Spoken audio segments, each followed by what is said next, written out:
There we go.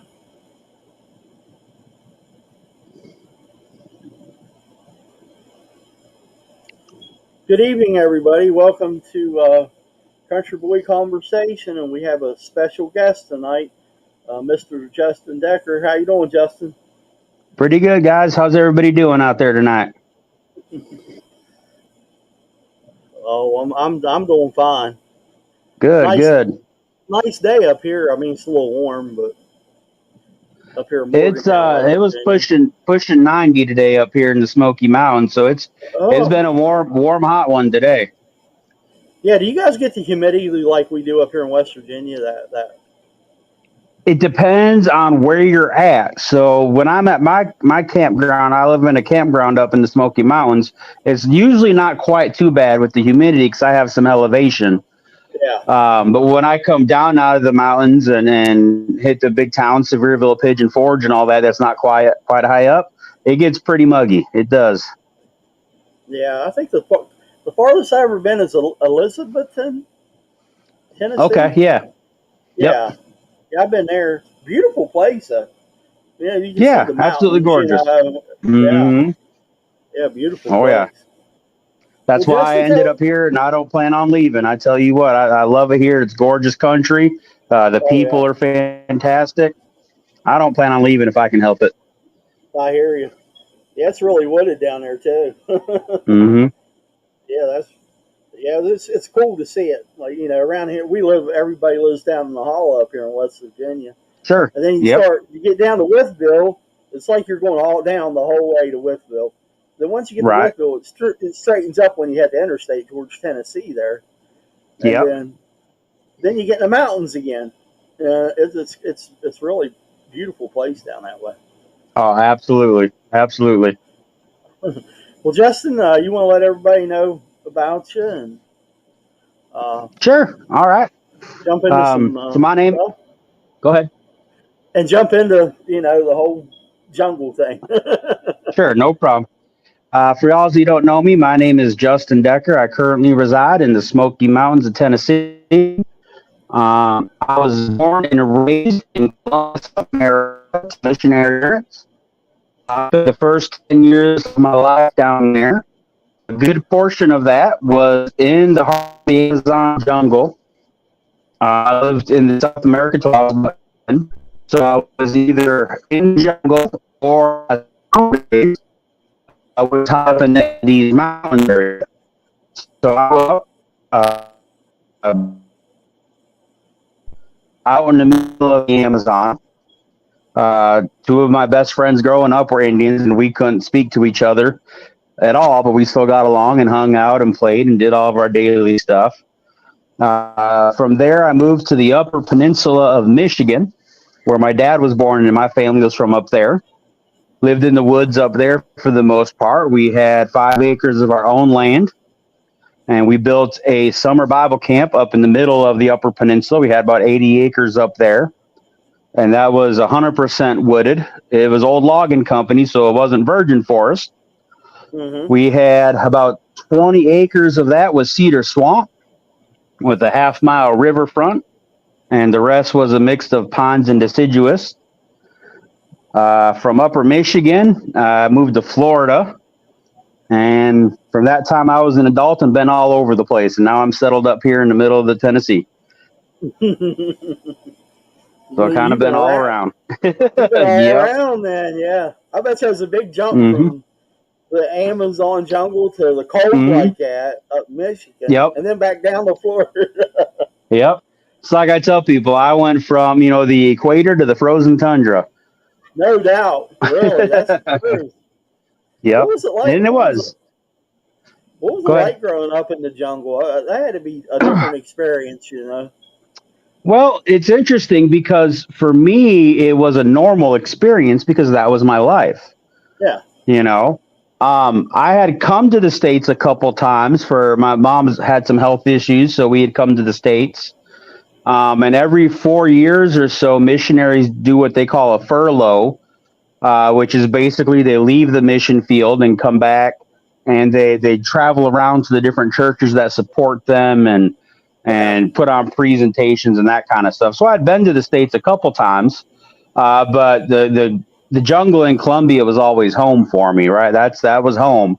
Everything Hmm. else was like traveling like a vacation. And it was different because we had to be aware of our surroundings, right? Right. And Yeah. it was always, we don't go out at night because the jaguar might get you. Oh wow. you know, Oh boy. um, before you go to bed at night, you shake out your bed because there could be snakes or spiders or frogs in your bed. And down there, you just assume it's going to kill you. Was Right. kind of how I was taught, right? If it's a snake or a Right. spider, I mean, not everything is going to kill you, but you have to have that assumption because you're not going to know what it is. Right. Right. Right. And I tie that into the fact where people always ask me, when did I start believing in Bigfoot, right? Because that's one of the big things. What got you interested? Uh-huh. And for me, I was always taught that we don't know what's out there, right? And so for me, it was never a case of not believing in Bigfoot and then becoming a believer. It was just a natural segue for me because I was taught there is stuff out there that we don't know and don't understand, and we don't need to be afraid of it. We just have to be respectful of it if you come across it, Right. Right. you know? And in fact, my dad tells a story, and I didn't find this out until I got into more Bigfoot stuff and cryptozoology. I was about 12 when I really started getting into the research in it and reading reports and doing all that kind of stuff. But dad tells a story of one time when he was doing some jungle exploration. Now, to set this up, when we first moved down there, my dad's job was what they called contact missionary work. So, him and his team of three other guys, their job was to go into the Amazon jungle and try and locate uncontacted indigenous tribes. Oh, that had to be So, dangerous. absolutely. Whenever they went out, we never knew if they were coming back. Wow. Now, it was too young for me to have an impact. I was born down there. And so I was just, little when he was doing that kind of work. Mhm. But on one of his trips out there, they were going down. He said it was a tributary of what he called the San Bernardino River off the Orinoco River Basin. So if y'all ever get a map, you can kind of see the area where he was looking at. And they were doing most of their travel by boat. They would boat in on different rivers and tributaries and creeks and all that to get deep into the jungle and then walk from there. And so came around a corner on this river in a boat. And normally on boat travel, it's not like you see in the movies where you see animals all over the place, right? You're not Uh-huh. going to see like hogs and deer drinking from the river and caiman floating around and parrots flying overhead because you have an outboard motor and that motor scares away all the critters. Hmm. Okay, so when they do see something, they take note of it because it could be a possible food source, or it just breaks up the monotony of traveling down the river for 8 to 10 hours a day and not seeing nothing, right? Right. Yeah. So they came around this corner, a bend in the river, and off up in the distance, probably about 100 yards or so, up in the canopy, they saw 3 to 4 large monkeys, as he described them, originally telling me the story. Hmm. Um, and the thing was, he noticed that they were larger than anything that should have been there. Oh. Okay. He describes them as being chimpanzee size, very much like a chimpanzee in size. Now, they couldn't Wow. get any specific details being at that distance, Right. right? But the thing to remember is these guys would be in the jungle 6 to 8 weeks at a time, right? And their food source is wild animals. They're hunters out there. They Yeah. can't Yeah. carry fresh meat with them. They can only carry so many provisions for that Hmm. much of a time. So they're used to the local animals. They know what kind of monkeys and primates are in the area. They know the kind of birds. They know the sizes. And my dad grew up as a hunter in Upper Michigan. He's a Vietnam War vet. He knows how to judge sizes of things. Yeah. And he said these things were easily the size of a person, a child, 3 to 4 foot. They were all black in color. He wasn't sure if they had a tail or not. He said that's not a detail that he could remember. Uh-huh. But they saw them, And after about 5 or 10 seconds of watching these things, he figures they caught the sound of the boat motor and they took off through the canopy. And he said they moved kind of like spider monkeys going through the canopy. They were reaching out, but they just took off at an amazing rate of speed. Mm-hmm. And so what really piqued my interest in that was the fact that these things were bigger than anything that's supposed to be down there. Right. So the two largest primates that we were familiar with are going to be your howler monkeys. Right. All right. Those are big, bulky sons of guns. And what we call churucos, or I'm pretty sure in English they call them gray woolly monkeys or Jericho monkeys. And those are the biggest, meanest ones that we had down there. And these things were at least triple their size, Whoa. according to what my dad was saying. And that was it. That was his sighting. It was interesting enough for him to remember, 15 years later when he was telling me, but not big enough where it was a big deal to him. Right. Okay. And the reason I started asking Dad is because I had come across the story of the Deloy's ape. Now, I don't know if you're familiar with Deloy's ape. I've never heard of it. No. Okay. Most people nowadays consider it to be a hoax, but essentially it was an old jungle explorer from the early 1900s, maybe late 1800s. He was a naturalist named Deloy, and he photographed what he described as a four foot tall, basically like a spider monkey. Mm-hmm. And there's a famous picture of it sitting on a crate with a stick propping up its head because it's dead. They had killed one, and they took a picture of it. And it looks very similar to a type of spider monkey, the same lean body and long, lanky arms and all that. The picture doesn't show a tail, but it's very similar. And so I showed that picture to my dad, and he was like, no, he's like, because it was bulky, right? It was built more like a chimpanzee. It wasn't lean and slender like a spider monkey. It moved like one, he said, but it was bulky. Yeah. And so that's the big story from the jungle that comes from cryptids as far as, anything Bigfoot related. Yeah. But the part that clinches it for me, and that really kind of sealed the deal for me of what was going on down there. Later on, we started working with a tribe called the Maku tribe. Mm-hmm. It got too dangerous for the contact work that Dad was doing, and so they got reassigned to work with this other tribe. And his job there was translation and learning their language. This tribe had no written language at all. Oh, wow. And it was a completely unknown dialect. There was no other tribes that spoke it. It wasn't Spanish. It was completely different. Whoa. And they didn't speak any other language. They were another very primitive tribe. They were considered pre-Stone Age because they didn't even use stone tools. Everything was bone and wood. Oh, wow. Yeah. And so his job was to go out there, and this is where I come into the picture, and to be friends with these Indians. I still call them Indians. It may not be politically correct, but that's how I was raised. Yeah. There are Indians. Yeah. When we first moved out there with them, they were still dangerous. And so the first house that I remember living in as a little guy was a house on stilts in the middle of a lake. Oh, wow. And the reason we were out there was because the Indians didn't do water very much. They would go into shallows and catch fish and stuff, but they wouldn't go in deep water.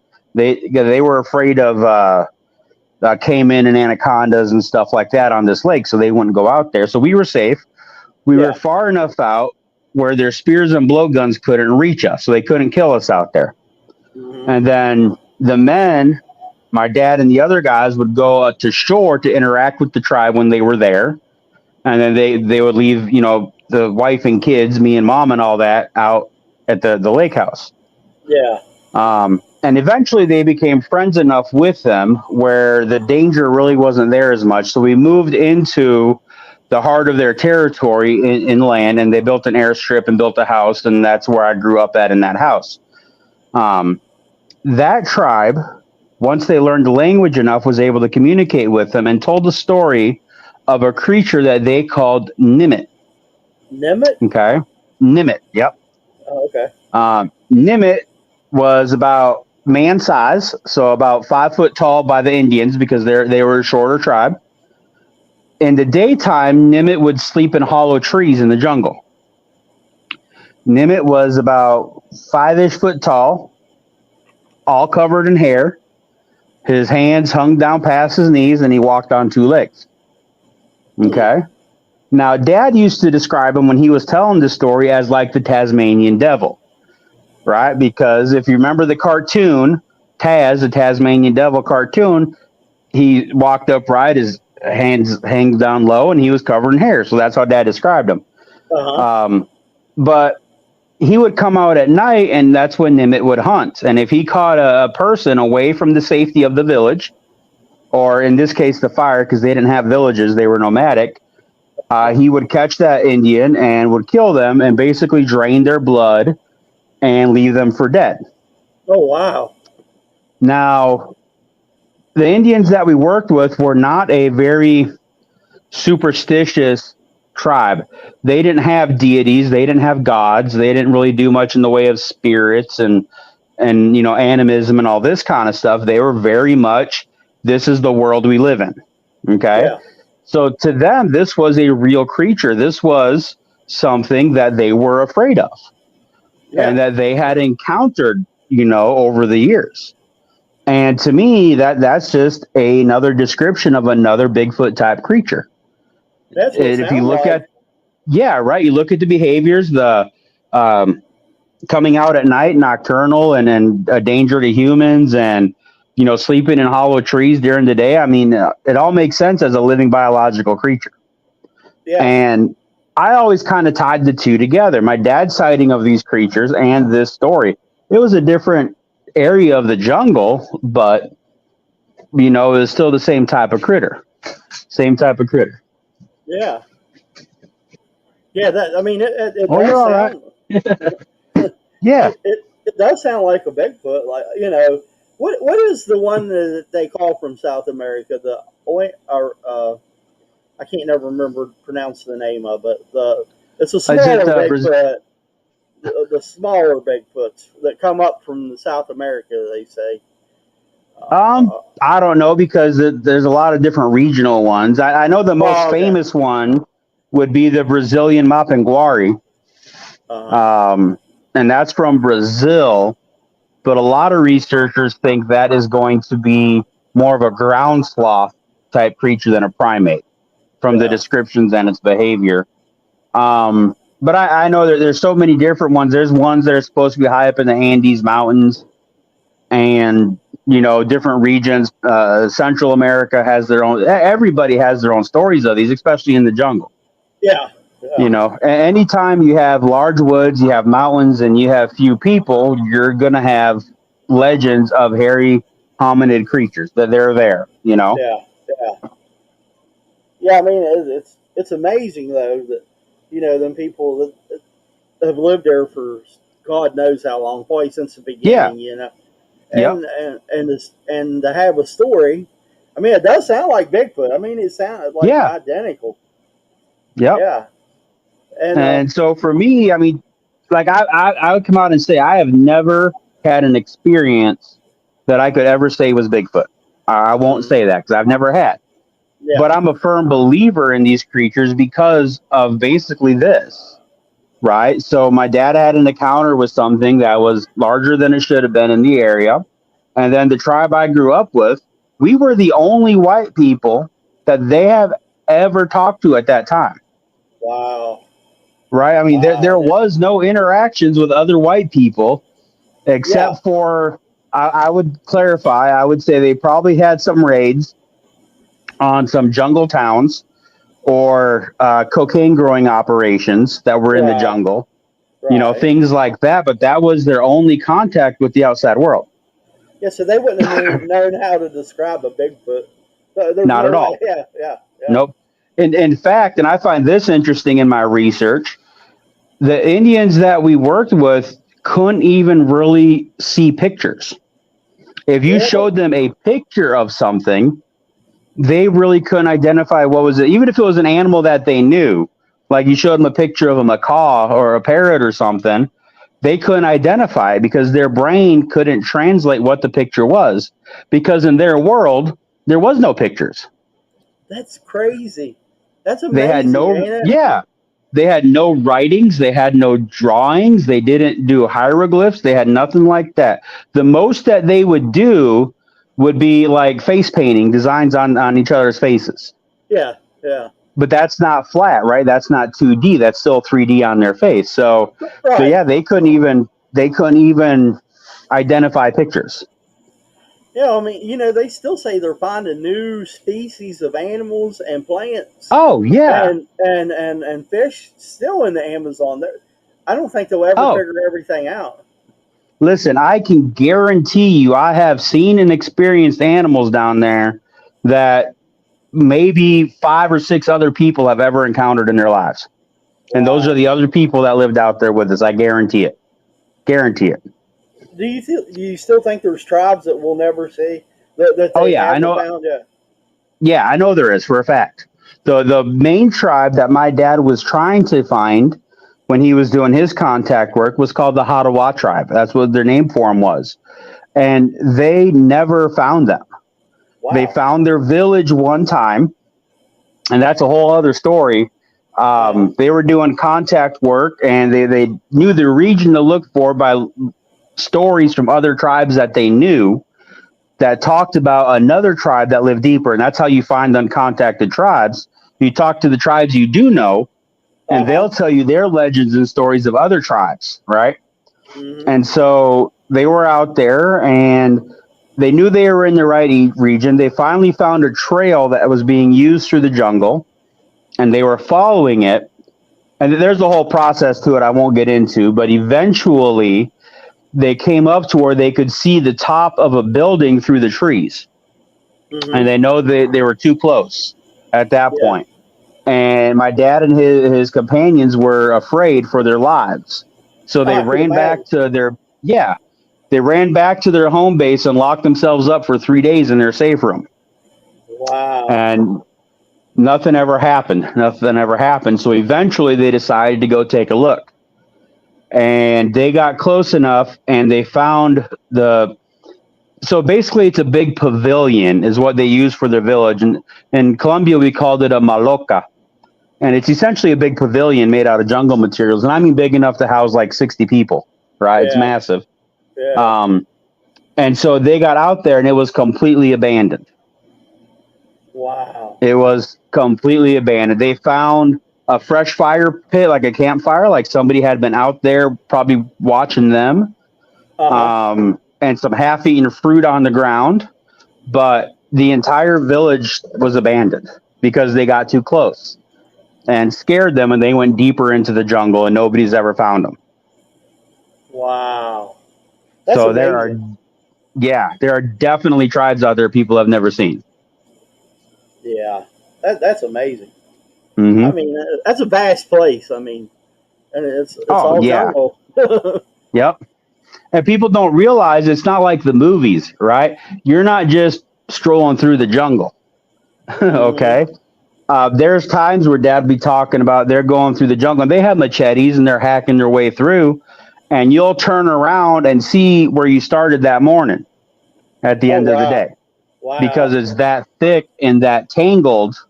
It's not like in the Jungle Book where Mowgli is just, or Tarzan or whoever is just running through the jungle. It doesn't happen. Don't happen at Right? all. Yeah. Now, if you're born and raised there, if you're an Indian, you learn how to do it. You learn the pathways, and you can read the jungle, and they can do that. But any outsider, there's no way. Right. No way.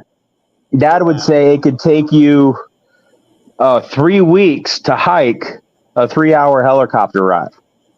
Wow. That's thick. You know? Yeah. Woo. Because it's thick. There's ups and downs and hills. There's not mountains, but there's still terrain.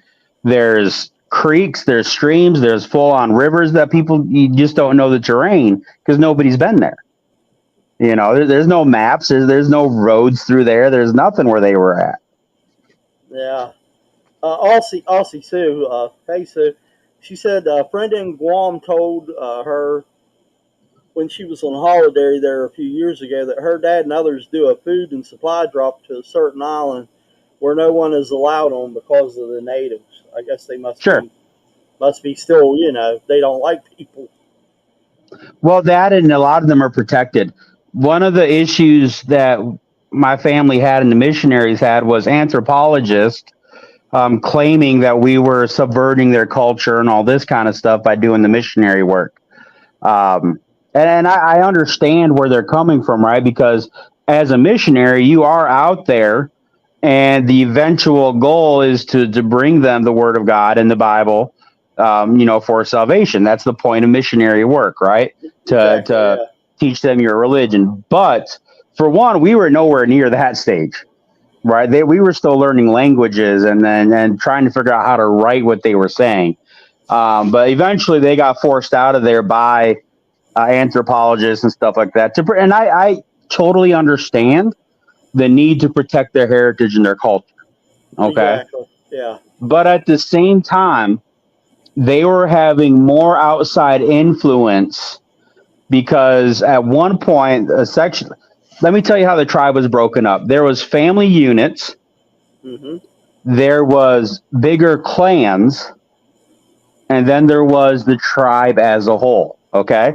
Now, the family units generally traveled with the same clan, but not always. They could break off and form other clans. And then there was the tribe as a whole, which was everybody in that dialect. Okay. And they were nomadic. So they had a territory in the jungles, and they would just travel, whether it was for food, if they were following where the food was going, or if they had certain needs. Let's say there was a certain medicinal plant that grew in this part of the jungle, they would go there if they needed it.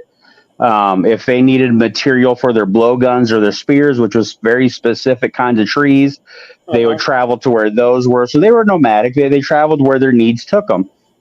And sometimes they'd come together and then clans would meet, and sometimes they would, you know what I mean? So it was like this whole networking kind of a thing. Was a certain group of about 60 came out of the jungle one time into a jungle town.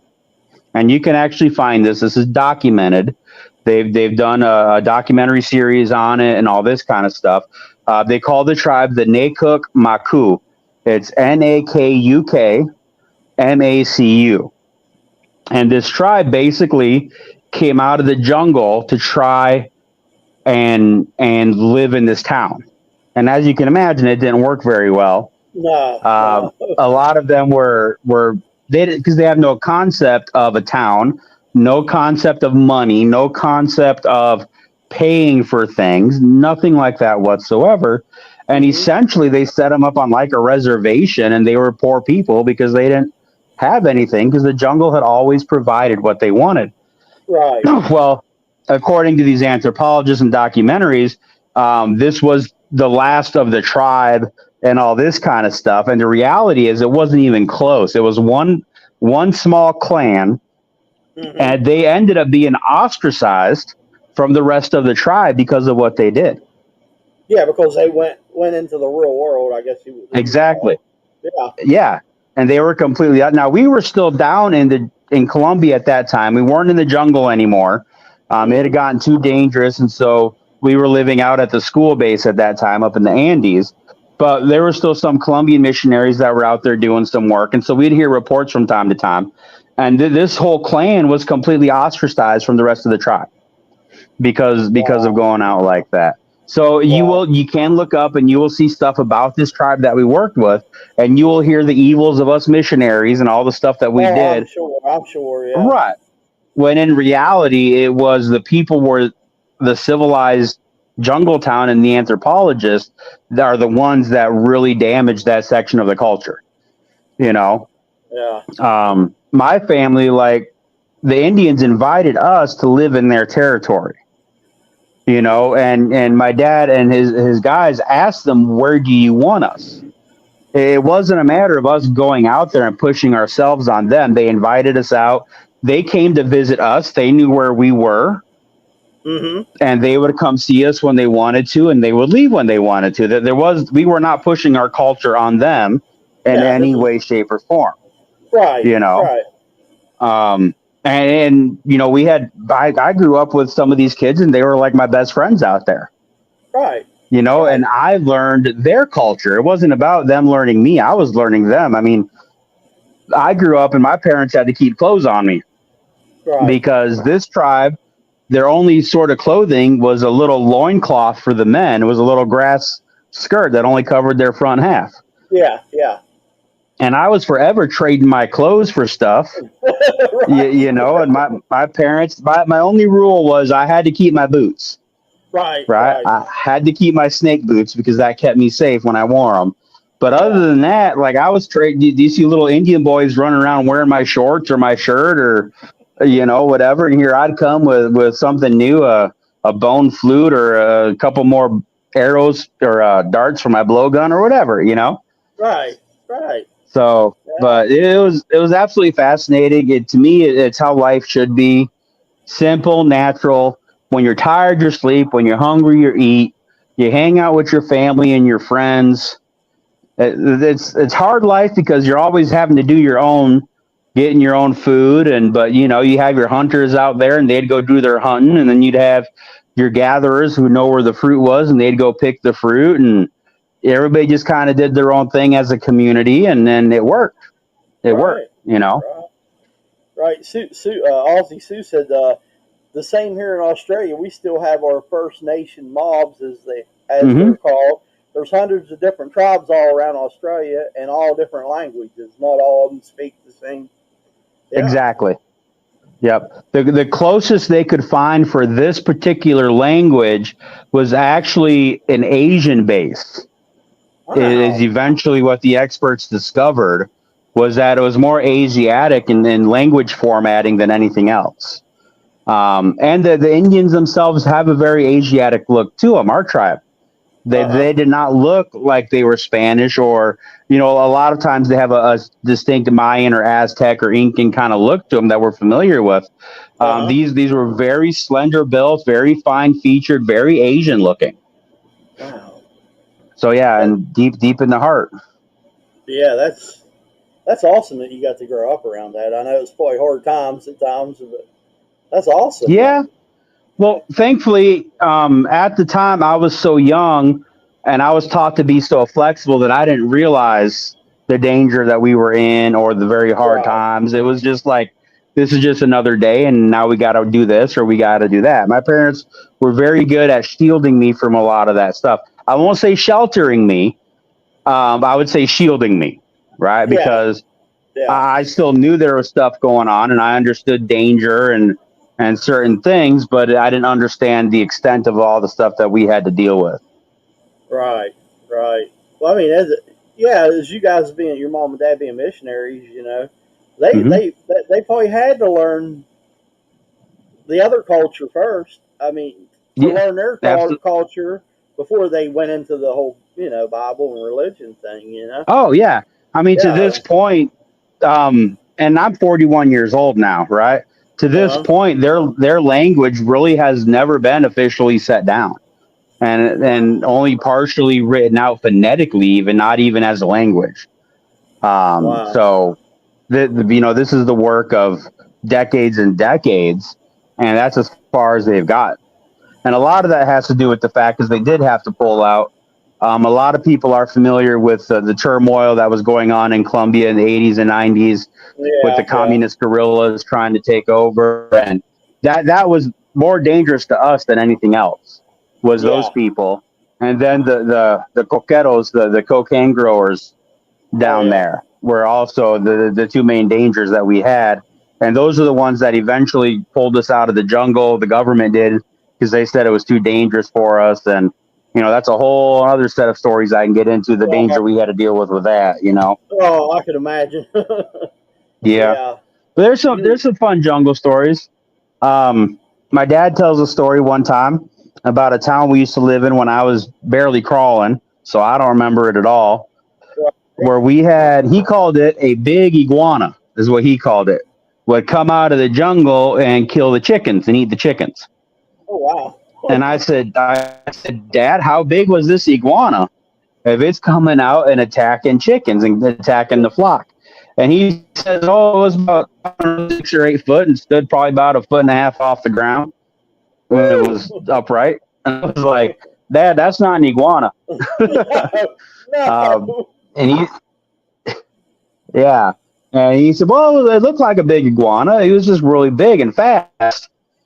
He said one time he was out there when this critter came out to get the chickens, and he grabbed a big heavy metal pole and spear chucked it.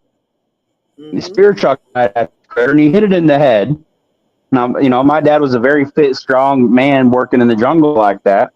Oh And he yeah. said this lizard basically just looked at my dad, kind of shook his head a little bit, and went on attacking the chickens. And at that point, Dad said, "That critter can have any chicken he wants because I'm not going to mess with Right. it." That scared the heck Right? out of it. No doubt about it. Yeah. Jeez, So and essentially what he's describing is something the size of a Komodo dragon, that's what I was thinking. Yeah, something the size of a right? Komodo dragon. Yeah. But looks like an iguana. So it's got the spines down its ridge and it has a green color. I don't know, man. Where I come from, that sounds like a dinosaur. But Dad just called Yeah. it the big iguana that killed the chickens. Yeah, I mean, it had to be pretty fast too. So, to yeah, catch a that's chicken. yeah, exactly, Yeah. exactly. Had to be fast critter. So that was those are the stories that I grew up in the jungle. Yep, that was life in the jungle. I mean, if it moved, we ate it. So we ate monkeys. We ate tapir was part of our diet. Capybara, as you could call it, carrots. That was part of our diet. Parrots were part of our diet. I mean, fish, piranha, alligators. We just grew up living off the land and experiencing the world around us. And sometimes we'd see things that we knew nobody else had ever seen before or experienced before. So I just grew up naturally with the idea that there's stuff out there that science is not going to explain. Exactly. So that I already grew up believing in crazy stuff. So it was just a natural segue to get into paranormal and Fortean stuff like that. So, yeah, I tell people I'm not a Bigfoot researcher. I'm a Fortean enthusiast. I love anything weird and strange. Right. I just kind of happened to be brought into Bigfoot and Dogman and that kind of stuff as a biological thing. I just kind of where I fell into, but I research and then get into anything weird and strange and crazy. I love it all. That's what me. I'm not a researcher. I'm not an investigator. I mean, I'll do research on some things to learn more about it, but I've been fascinated by Bigfoot. One of those little kids, and now the Dog Man. It's kind of fascinating. And then we got the Mothman here in West Virginia. We got the Sheep Squatch. We got Bigfoot, and it just draws you to it somehow. You know what I mean? I've been drawn to it. All the weird stuff, like you said. You still there, Justin?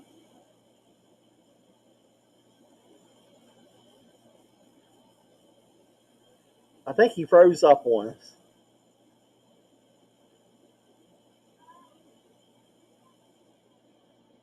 Can you hear me? Yeah. Can you hear me now? Yep, I can hear you now. Yeah, I was there saying, we go. I've just been really. I was into it when I was younger, and then I just quit doing it, and now I'm older. Mm-hmm. Well, I do what I call archival research, right? So that's a fancy name for what they call an armchair researcher. Basically, I just read as much material as I possibly can on any subject, and that's how I've always been since about the age of 12 when it comes to cryptid and paranormal stuff. When I came to the States at 9, almost 10, and eventually adapted to the culture, and then I got into my nerd stuff going on, which is reading anything and everything I could about monsters or ghosts or UFOs or anything. And from there, I just kind of kept going and going and going with it. I used to sit up all night long once we got internet in our house, the old dial-up, and I'd go to like the BFRO website and just read, report after report after report, and just kind of kept going from there. And that's what I've always done. And I'm gifted into the point where I can recall a lot of that material. Now, I don't have eidetic memory. I don't have photographic memory. I'm not like that at all. I would never claim that. But when I hear something, it reminds me of something I've already encountered or read, even if it was 20 years ago. I can still kind of recount that basic story, those facts from the report. And so basically what I've done over the years in my research, especially with Bigfoot, is kind of build profiles of expected and known behaviors and different things like that with it. And then I can connect stories if somebody goes, have you ever heard of this? Or a big one is like everybody says there's never been a report of like Bigfoot tree knocking. And that's not true, because I did read a report at one point of an elk hunter who witnessed a Bigfoot knocking on trees. It's unusual for the sighting to see it, but it has been reported. Yeah. Or, people ask about white Bigfoot, and I can say, well, yep, there's been reports from Florida and upper Michigan and all, so I'm kind of like an encyclopedia of stuff like that. Right. And that's what people like, is they'll say, they'll come up with the craziest questions and see if I've ever read anything about it. And very rarely have I ever come across a behavior that I haven't read about. Now, recently we were talking about this whole upended tree thing, right? Sticking the trees in the ground upside down. Yeah, I've heard about that. Yeah, which most people claim is a Bigfoot behavior, right? And I have to say, possibly, but I have never in 30 years come across the report of that ever being witnessed. Mm-hmm. Right. So I have to put that in the category of supposed behavior, but I can't really do anything with it, because that's never, as far as I have read or come across, has never been reported that being witnessed by a person seeing a Bigfoot do that. Right. Yeah, I do find it fascinating. How in the hell does a tree get, uprooted and shoved in the ground? Right. Obviously something had to do it. Yeah, right. Yeah. I approach my research very logically and very scientifically, as far as you can with this field. Mm-hmm. And obviously something is doing it, right? Yeah. Could a portion of that be, loggers out in the woods having a time with their equipment? Sure. I've known a lot of people that would do something like that just for a joke or having fun or showing off their skills. Right. But I don't see how that could and account for every single instance, right? Right. Some places you can't get logging equipment, right? Or I've read reports of people coming across like 20 or 30 of these trees flipped upside down and stuck in the ground. Yeah. I could see a logger with a big heavy machinery doing one or two for fun, but that's a lot of wasted time and gas and hours on your machine to do something that doesn't accomplish anything, right? And so I'm not going to say that was logging, but I will not say it's Bigfoot either, right? Because the truth is we don't know. Right. We don't know. Yeah. I'm with you on that one. We don't know. None of that. No. Like the bends in the trees being bent down to the ground and stuff like that. I mean, well, that behavior has been witnessed. Yeah. And it also goes back to a lot of the First Nation tribes that know these creatures, and the tribes that view them as actual flesh and blood creatures, as people like to say. They'll tell you that they can tell you this is like an alpha male or a scout moving ahead of the troop, and they're marking the way he went. That makes sense to me. That's logical, right? Yeah, so, I mean, that's something that they would do. Apparently, and I got this from Will Jevning in his books and his encounters, where he was talking with the First Nations people out California some way, I think it was. Mm-hmm. And they described to them this is what they would do. And I'm not talking every 5 feet, right? It's not like, but within sight, 100 yards or so, you'll see another one bent over and broken down in the direction of travel. Yeah. And that makes sense. And there has been people that have seen these things walking and doing that. You know? Yeah. Hey, Long Island Bigfoot. I was on their show a while back. Good guys. That was fun. Yeah. And so a lot of the behaviors have been reported, and we can attribute, say, okay, this is a possibility, you know?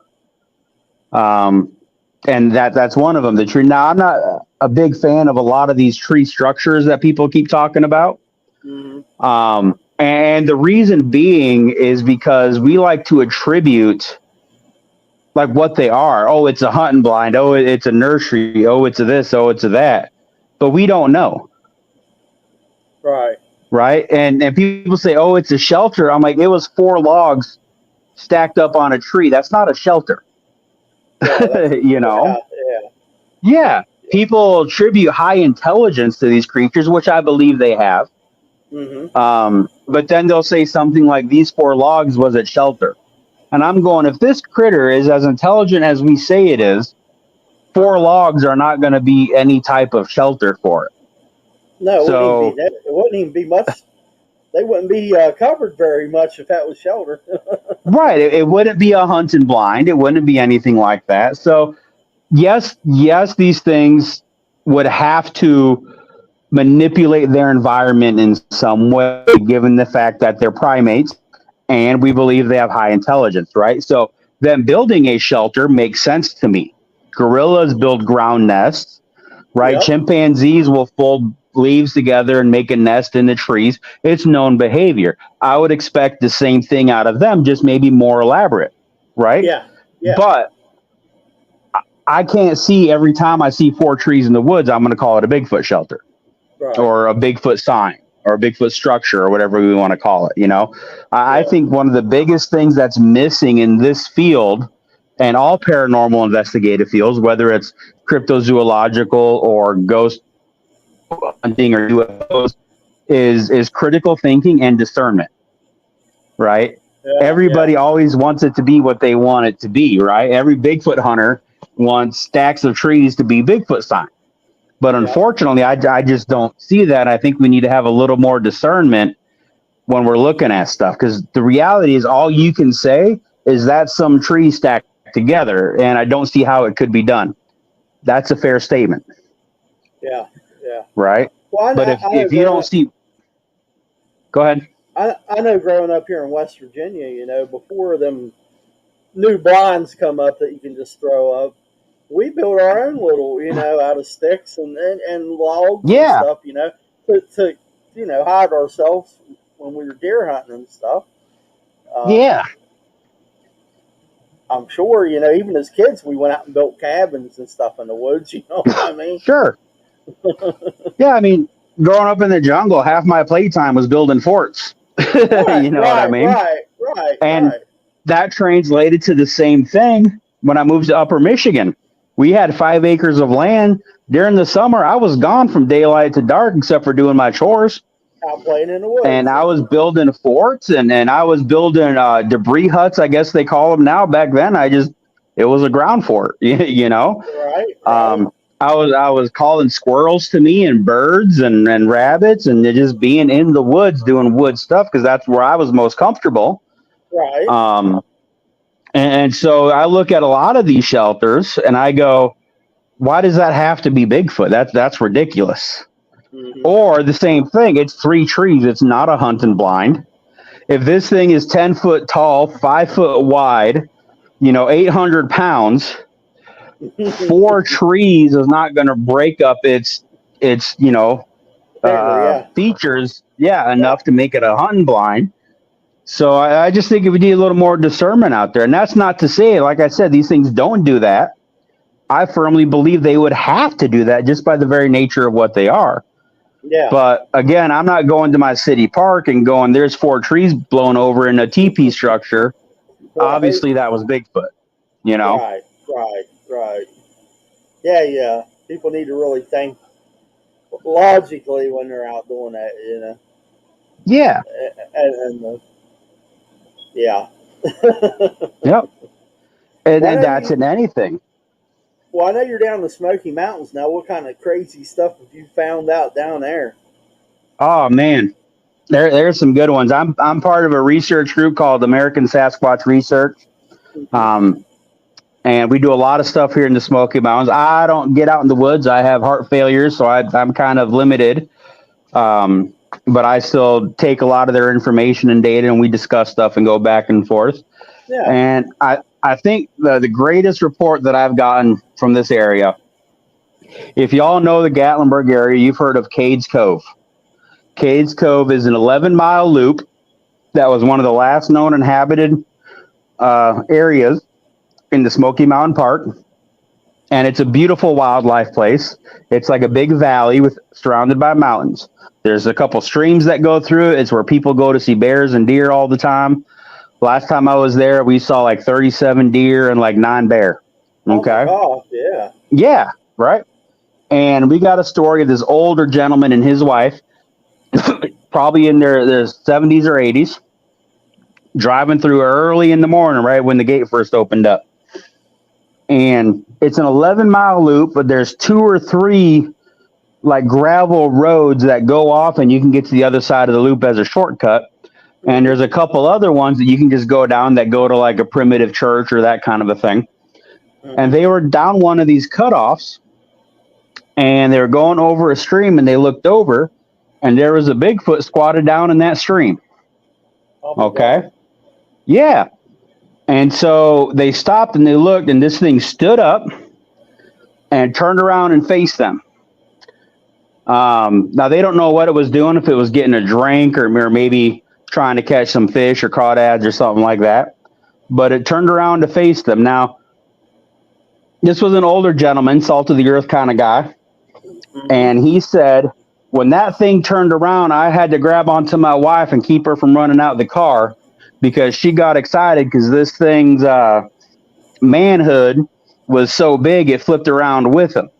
Oh, boy. So this was obviously a large male. Yes. And very obviously male. And that's how he described it, as being a large male. Right. So, I mean, it's just absolutely hilarious. Now, if you know good old country folk and good old salt of the earth kind of people, that's a very logical description for them. Yep, that's just the way they tell it too. That's it. That's how they tell the story.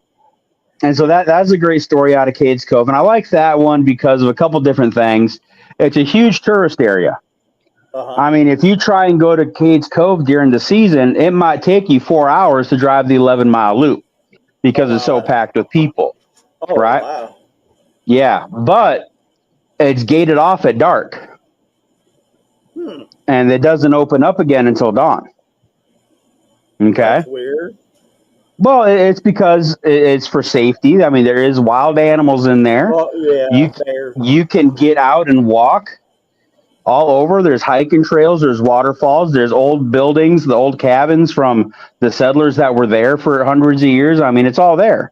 And so they do it to preserve it, right? Yeah, to keep kids from going tearing stuff. I know what you're saying. Sure. Yeah. But at night, if that's the case, then it's free game. It's got water sources, it's got food sources, it's got shelter, right? So it's got all the kind of stuff that we would look for, and they could go to and then hang out and get water and maybe hunt some deer down or some rabbit or some wild turkey or, you know, so it's one of those areas that people don't think about. But there have been several sightings in the Cades Cove area, whether it's on the hiking trail out to Abram Falls or different things like that. Now, Cades Cove also has the distinction of being the area where Dennis Martin disappeared in the 70s. If you're familiar with that's the little boy. That's the exact. Okay. Yep. The exact same place where Dennis Martin disappeared is Cades Cove. I did not know that. Yep. And I've been out there. My fiance took me out to the ridge where, if you know the Dennis Martin story, there was a family out there hiking where on a ridge they saw something running with something red on its back, what people claim to be a Bigfoot carrying Dennis Martin because he was wearing a red sweatshirt. She took me out to that location so I could actually kind of see it and stuff, and that was really cool. So there's a lot of history in that area of Bigfoot creatures or definitely mysterious stuff going on out there. Yeah. Yeah, there's so many different stories to his story. I mean, you get so many different, you know. They sent in a military team to take out the Bigfoot, you know, all that stuff. It's crazy. Yeah. Well, I tell you, one of my good friends spent 30 years doing search and rescue between Kentucky and Tennessee and all this. And he will tell you that there was something very odd with that case and that it is definitely a mystery. The military did come in. That's a fact. And they did find something, and that's a fact. But a lot of the question comes in, was it Bigfoot or was it what they call feral people up here? Because in Appalachia, up here, they believe in feral people, which isn't just, you know, a person that went out and decided to live in the woods. That's not what a feral person is. A lot of people think it's just like a mountain man. But reality, a feral person is going to be more like a caveman style or something like that, where they live off the land. It's not just an old mountain man that decided to get away from society. It would be a clan of people that live in the woods and the caves, uncivilized, as we would call it. And there's a belief that there is, or was at least, a tribe of these guys in the area, and that's who took Dennis Martin. There's a story, and I don't know where it originated from, but if you really dig into it, it might have been David Paulides, it might be somebody else, that talks about a service member, I believe it was a park ranger, who found a cave up in the mountains that was filled with human bones. Oh, wow. And the idea is these feral people were kidnapping people and eating them.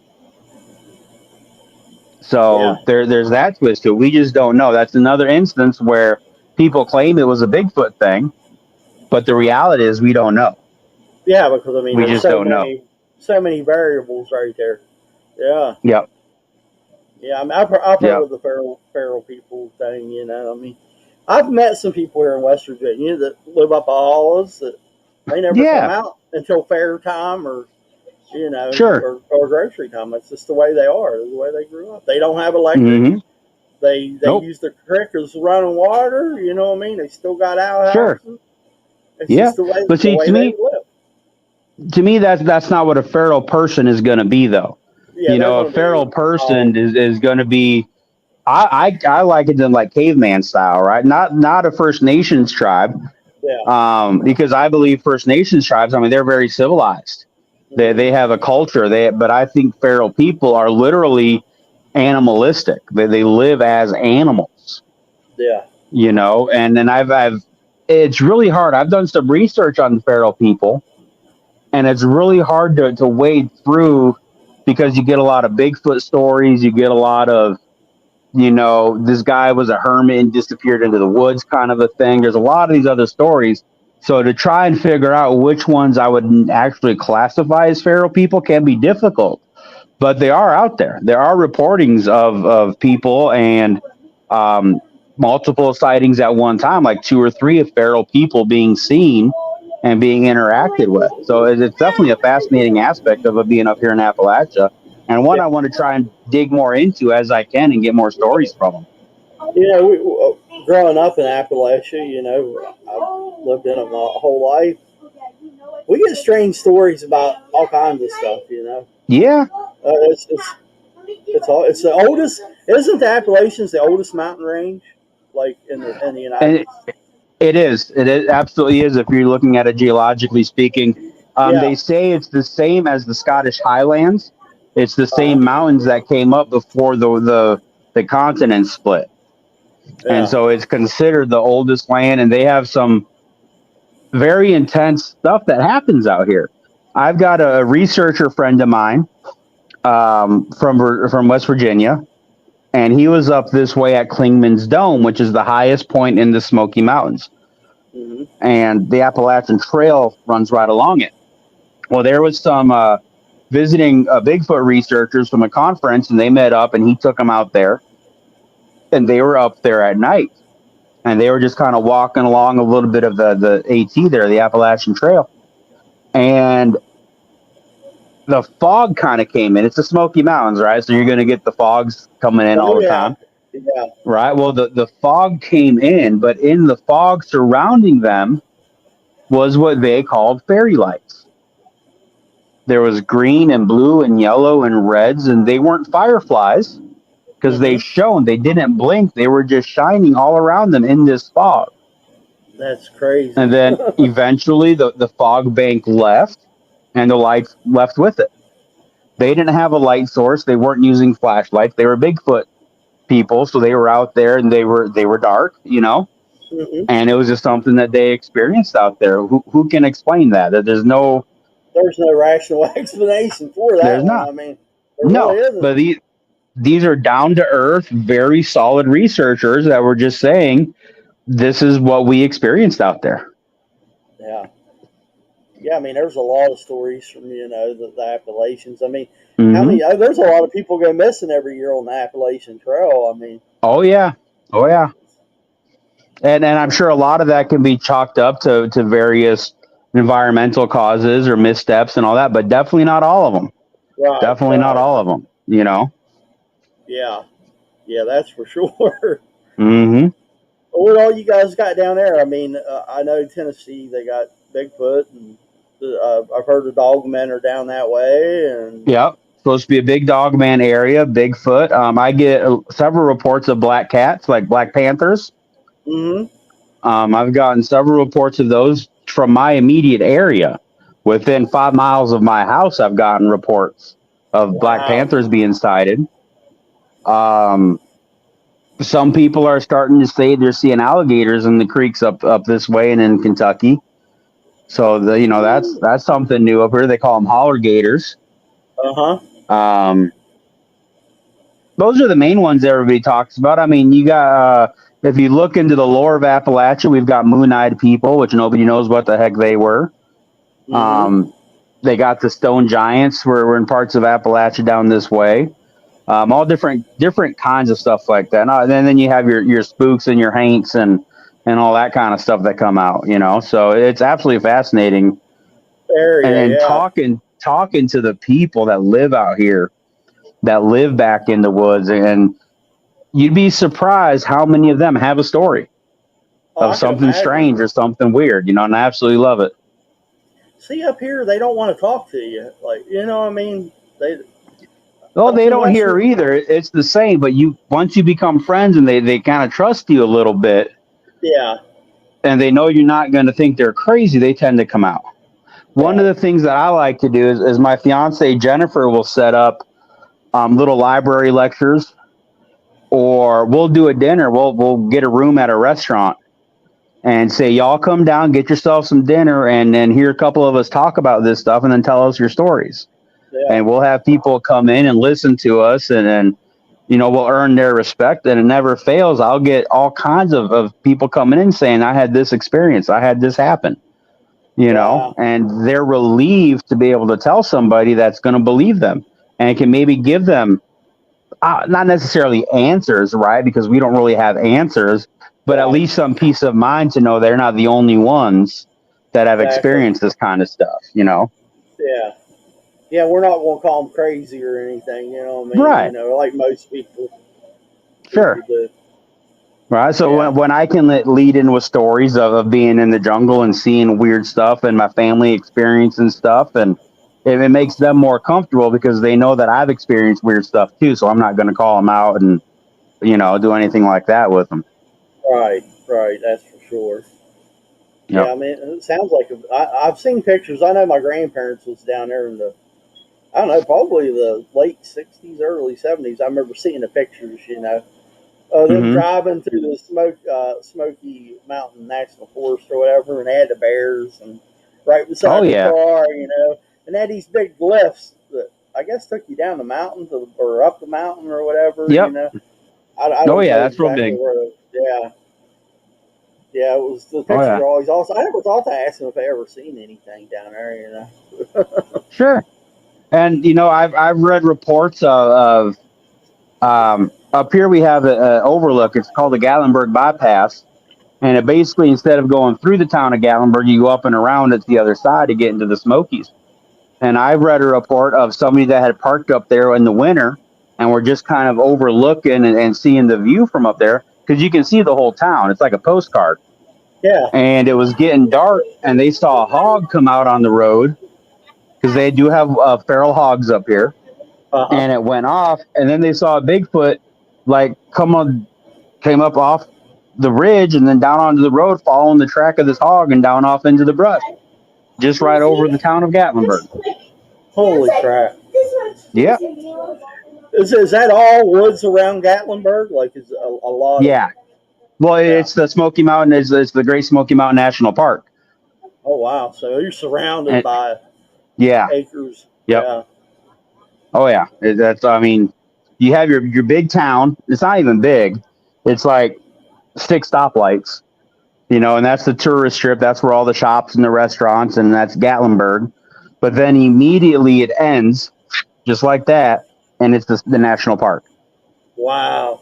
And That that's sounds. why, like, Gatlinburg's famous for bears just strolling through town because it's right there in the park. It's up in the mountains right there. Yeah. That's awesome. Yeah. You get to live Oh in a yeah. nice place. You get all the critters and Uh huh. everything. Yep. I Yeah. was worked at Margaritaville Gatlinburg Resort for a while, Uh, but I remember one night I went off onto the loading dock. I was leaving for the night, and I opened the door, and 6 inches away from me was a big old bear standing there. And so I screamed like a little girl and shouted and jumped, and it took off running down the stairs and then off and took off. And it went around to the front of the building and ate the pumpkins that we had out there for decoration and then kind of moseyed on off. But I mean, right. it was just right there. Yeah. Right in town. It Yep. don't matter. Huh? They didn't care. Yeah. They're getting that way around here. I mean, you don't. I think they seen one in Bridgeport was in town. Oh, But yeah. I know right here in Morgantown they've seen a couple of them. Up on the golf course. They like to hang out at the golf course. So. Oh, yeah. Oh, yeah. But all they're looking for is something to eat. I mean, honestly, I don't think they're out to Yeah. hurt. You get it between a mama and a couple little ones, they might get a little aggressive. But Well, I mean, every year you hear of an attack or so up here, but usually it's food related or something like that. They're not out to get people by any means. Yeah. This one was up there because we had it was Halloween time and we had a pumpkin carving contest, and I think there was some unused pumpkins on the back porch, and so that's why he was up there looking at. And then when you were around to the front, he was eating the pumpkins that we had out there as decorations. Mm-hmm. Yeah. So they like pumpkins. yeah, they don't mean no harm. Oh yeah. Oh yeah.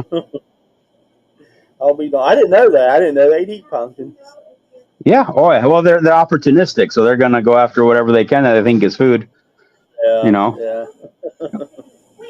Oh yeah. Yeah, I know. I've been following you guys, you and Grizz, on your new show, and it's awesome, man. It really is. Yeah. It's a lot of fun. The YouTube channel Grizzly is on the Hunt. He asked me to co-host with him. We call it Paranormal Encrypted Rabbit Holes.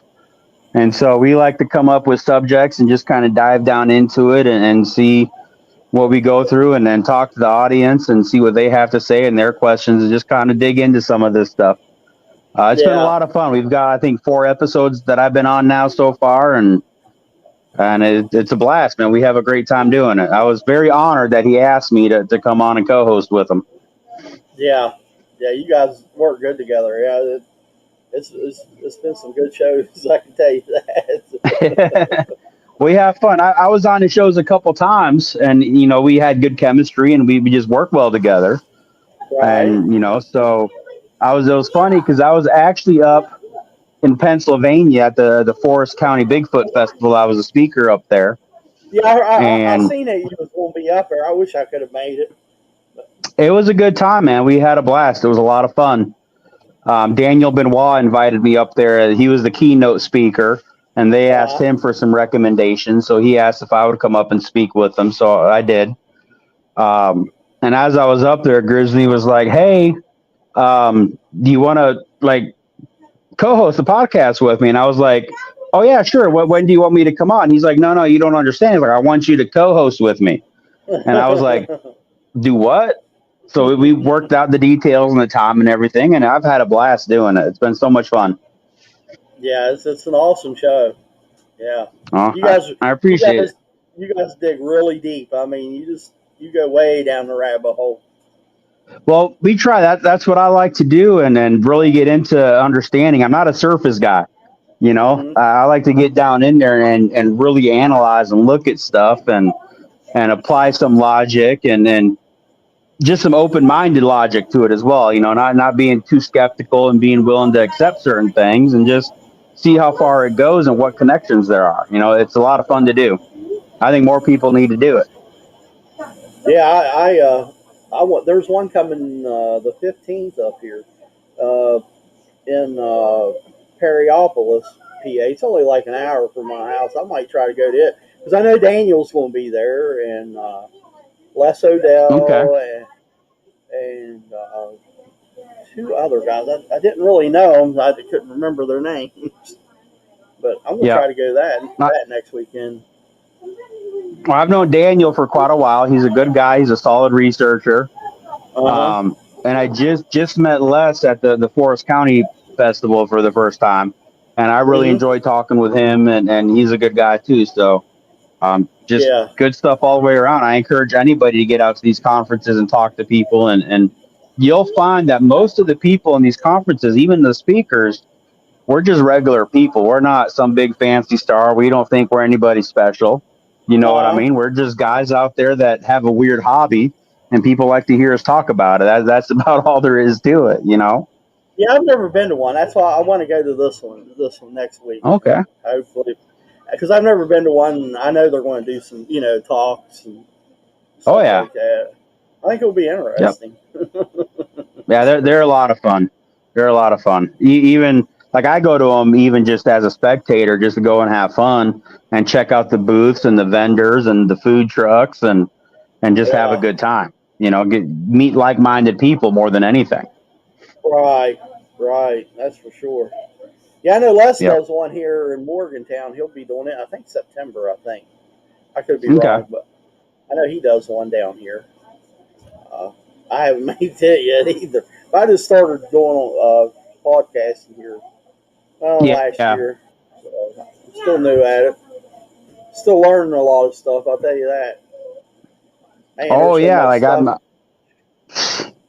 I'm always, that's why I hooked up with Grizz. It's good because that's his thing. He's the podcaster. He's the tech guy. He's got a studio. It's what he does, you know? So I've been wanting to do podcasting and stuff, but that's not me. I don't know anything about all that kind of stuff. So for us to pair up worked really well for me, you know, to be able to do that with him because he gives me the lowdown. He handles all the tech stuff, and I just get down there and talk. So, what's your thoughts on the Mothman? You have any thoughts on that one there? Yeah, I mean, Mothman is interesting. I believe they experienced something 100%. I don't believe it was a sandhill crane or an owl or anything like that. No. They definitely experienced something weird and strange. I think the big problem we have nowadays is we now have this image of what we think Mothman is or was, and I don't think the image that we have in our culture today is necessarily what they saw or experienced. Does that make sense? It's become a cultural icon that looks a certain way, and so when we read the encounter, that's what we see in our image, and I don't think their description matches that image very well. But I firmly believe they definitely experienced what they said they experienced. Yeah. And other places in the country have too. It's not a one-time event, but I think they were called different things in different areas. You know what I mean? Right. Yeah, everybody's got their different name. Even for Bigfoot, You know, Yeah. wood boogers and skunk apes and this and that. Yep. And some, Yep. But it's cool. Last year I went down there to the festival with one of my buddies. He dragged me down there. And we went out to the TNT area and, we checked it out. We found the bunkers. In fact, we did a little nighttime driving out there. And I tell you, there's some creepy stuff out there. We came across some roads that were barred off and signs that were saying there's still explosives out there and not to go down this road. So, of course, being Bigfoot researchers, we did. Right. Right. we pulled off onto this one area where there was actually a couple of trailers out there, like mobile homes, like single wides, not even just like an RV, but an actual single wide. And we very carefully backed up and left because we weren't sure what the heck that was going on about. But you could tell that they were living. You know what I mean? Mm-hmm. But so it was very interesting to go out there. It was like 2 a.m. And like I said, we found signs, don't go down this road because there's still live explosives down there. It's just some strange happenings going on down there. Yeah, but it was a good time. It was a blast. Yeah, from the videos I've seen of the where they kept the dynamite and stuff, the explosives. Yep. It is kind of creepy looking because it's all overgrown. You know what I mean? Oh yeah, it is. They're basically big, giant cement igloos, is what they are. The inside is completely domed, and then you can tell. I mean, there's a lot of graffiti in some. There's like fireplaces where people had campfires and stuff. Absolutely fascinating area. You can just feel the creepiness out there. You really can. Yeah, that's for sure. I need to go down there too. My aunt lives in Leon, so she don't live too far from Point Pleasant. Yeah. My buddy was actually born in Point Pleasant, and so he was. It was like a homecoming. He liked to go back down there, and so he took me down there with him during the festival. He's also one of my research partners, so we just had a really good time with it. Yeah, that's awesome. Yeah. Yep. Yeah. Is that Shane there talking about the Wendigo? Yeah, Shane. Yep. All right. Shane. Sure. Let's talk about the Wendigo. The Wendigo. I actually first heard about the Wendigo in school. It would have been 8th grade literature class. There was a story in our lit book about a Wendigo. And in this story, it was basically an entity that was out in a blizzard that they thought was like a Native American man. He was all covered up in like a blanket and all this kind of stuff. And the story goes on to say it was a Wendigo. A lot of people, again, we talked about their cultural image of what this thing is. They talk about these big deer antlers and all this kind of stuff.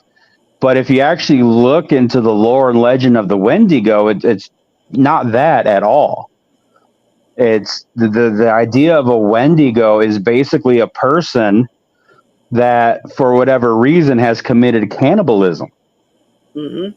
And the act of cannibalism has allowed this demonic, for lack of a better word, demonic entity or presence to enter into them and basically possessing them and creating this creature out of them that's supposed to be, has an insatiable hunger for human flesh because of the act that they did. That's what a Wendigo, by legend and lore, originally is. It's not a monster in the woods. It's not a name for a Bigfoot. It's something completely different. Now, there are stories of people supposedly being inhabited by Wendigo, destroying like little enclaves of people out in the woods. Like old, call them a village if you want, maybe half a dozen cabins in the woods that were fur trader homes and all this kind of stuff. Of them being frozen in from the winter, being snowbound, and then one person is found alive and everybody else is dead, and they claim this person was a Wendigo and ate everybody.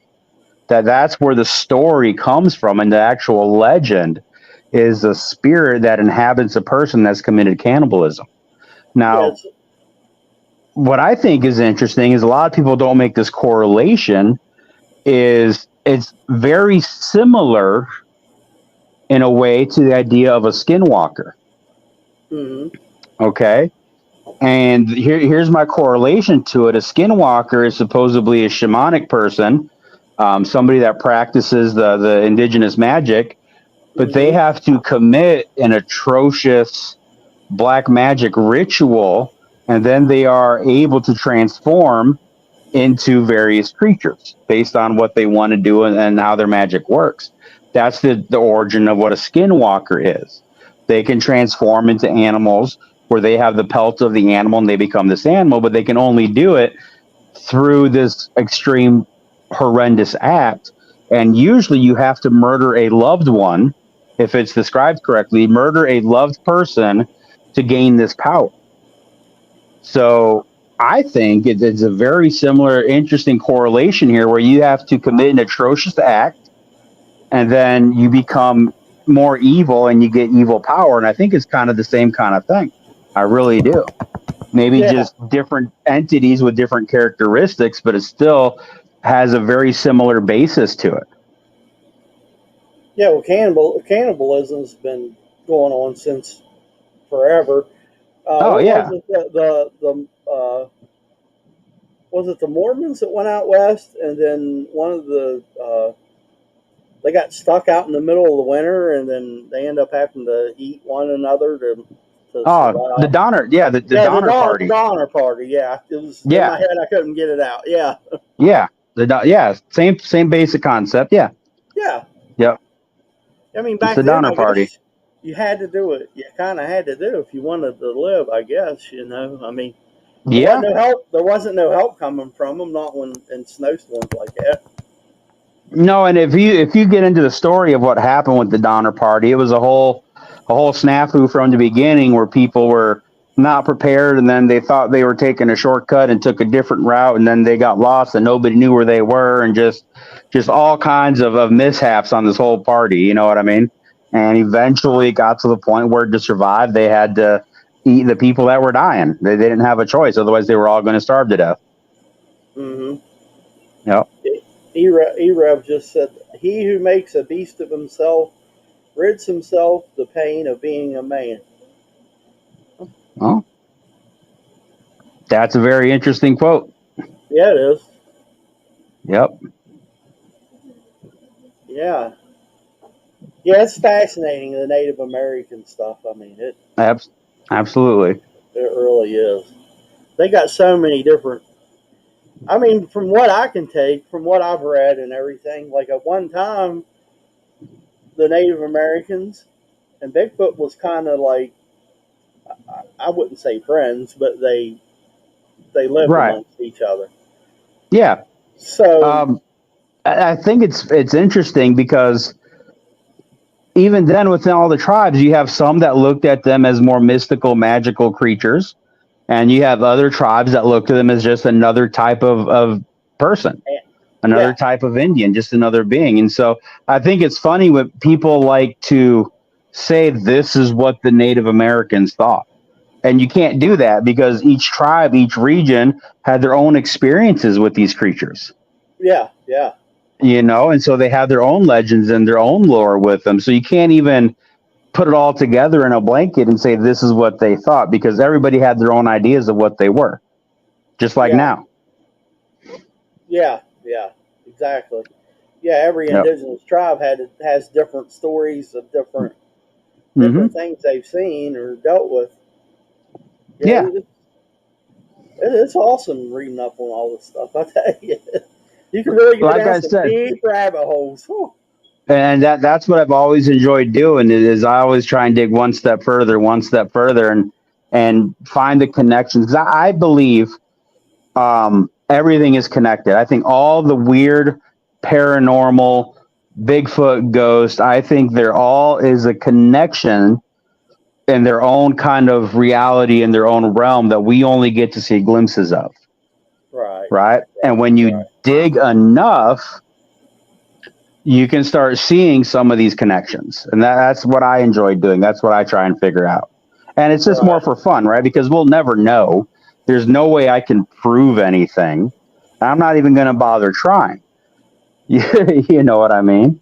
But I'm Right. just going to enjoy what I do and have fun what I do, and just go from there with it and have fun with it. Yeah, because it's an awesome thing to read up on. I mean, there's a Yeah. lot of history goes Hmm. into all this. I mean, it all goes Absolutely. way back. I mean, playing into Ireland and Scotland, and it just it's a Yep. wild ride. I'll tell you that. Oh, it is. It is. It's definitely a rabbit hole, right? And that's why Grizz called that show the rabbit hole, because we go crazy with it. That's it. Hmm. Well, Justin, I figure you're about ready to get off here. Yeah. Yeah. I can hear the kids running around, and I think we got some dinner upstairs waiting. So, Oh, yeah, you better get but on and get something to eat. it's been great, man. I know we tried last week, but the weather just wasn't having it. Right. So, but I'm glad we were able to connect this week and get it done. Right. I gotta get you back someday. I mean, anytime Yeah, you want to come on, absolutely. just let me know. Yeah, it's been fun. Absolutely. I enjoy talking I'm with you. I'm gonna do my shameless plug real quick. Hey, Thursday night, Thursday nights, 10 p.m. Eastern. Check us out. Grizzly is on the Hunt is the Facebook page and the YouTube channel. We do paranormal encrypted rabbit holes. It's live just like this. Come on in, ask the questions. I love interacting with people, and we dig into all different kinds of stuff. Next week, I have a guest coming on, hopefully, and we're going to talk about back masking and back recording and that phenomenon and how it applies nowadays to stuff. There's been a lot of interesting research in how that works, where you record something and play it backwards, and then there's messages there. So I like back in encourage the everybody to come. Uh like huh. back in the day when we was kids, they said if you played rock backwards, it had a Exactly. satanic Yep. message in it. Yeah, I remember them But days. Yeah, remember that? But yeah. now, moving forward, they have found that you can record conversations like me and you are having and Mm. play them backwards, and you could hear stuff. Oh man, I got to catch this one. It's going to be So good. I'm going to leave it at that. With it's hoping my guest was supposed to be on last week, but he had an injury, so he couldn't make it. So I'm hoping he'll be there this week, Thursday, 10 p.m. Eastern. Come check it out, guys. It's a lot of fun. It's just like this we're doing now, just hanging out and talking and doing our thing. Yeah, it's an awesome show. I will say that it's got my attention. I mean, it really has. Well, It's really good. I like it. glad to hear it. But yeah, everybody, check that show out. I mean, it's really interesting and it's very informative. I learned so much, just listening to it. But anyway, like I know you got research. You guys have your research team. Is there an email Hmm. or something that people you want to tell that people get a hold of you for like a You know, I just tell people hit me up on Facebook. That's the easiest way to get a hold of me. It's just Justin Decker. You'll see me. I either have my hat or a bandana on, and you can always recognize the beard. right? Um, just look me up on Facebook. Send me a friend request. Send me a message first, just to let me know who you are. You've heard me on the show. That way, I don't accidentally like decline you for whatever reason. You know. Mm-hmm. And yeah, I'm open to talk with anybody. I got a bunch of jungle pictures on my Facebook. It's wide open. Y'all can take a look at it and see me when I was like 5 years old, running through the jungles and all that. So just come check it out. That's the best way to get a hold of me. Okie dokie. Well, thanks everybody for coming on the show and the chat tonight. I appreciate it a lot. Don't forget to hit that like, share, and subscribe button. Go check out Justin on Facebook, and definitely check out the new show, uh, Grizzly on the Hunt. What was it again? I keep forgetting the Grizzly is on the Hunt is the YouTube channel, uh-huh. and then the show that I co-host with is called Paranormal Encrypted Rabbit Holes. Paranormal Encrypted Rabbit Holes. I got it now. Yep. Yep. Well, you all have a good night. Justin, thank you so much for being here. I appreciate it. Not a problem. My pleasure. Y'all have a fantastic night. I'll talk to y'all later. You too. Good night, man.